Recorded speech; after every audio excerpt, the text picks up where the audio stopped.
સ્થાનિક સ્વરાજ્યની ચૂંટણીમાં આજે પાલનપુર વિદ્યા મંદિર બૂથ ઉપર એક મતદાર તેમની ફેમિલી સાથે મતદાન કરવા આવ્યા હતા, પરંતુ તેમને મતદાન કરવા ગયા તે સમયે તેમને તેમનું ઓળખપત્ર હાર્ડ કોપીમાં માગ્યું. એમની સાથે આપણે વાત કરીશું. સમગ્ર બાબત શું છે?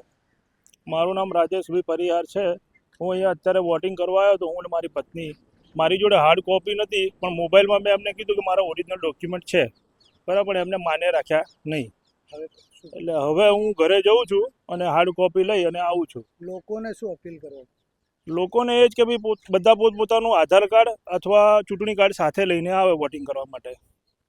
આપણે જોયું કે હાર્ડ કોપી સિવાય મતદાન કરવા દેવામાં આવતું નથી, જેથી લોકોએ પોતાના મતાધિકારનો જે ઉપયોગ છે તે કરવા માટે આવે તે સમયે પોતાનું ઓરિજિનલ ઓળખ કાર્ડ સાથે લઈને આવે, જેથી મતદાન કરવામાં સરળતા રહે. અંકિત વ્યાસ, ન્યૂઝ ઓનલી, બનાસકાંઠા.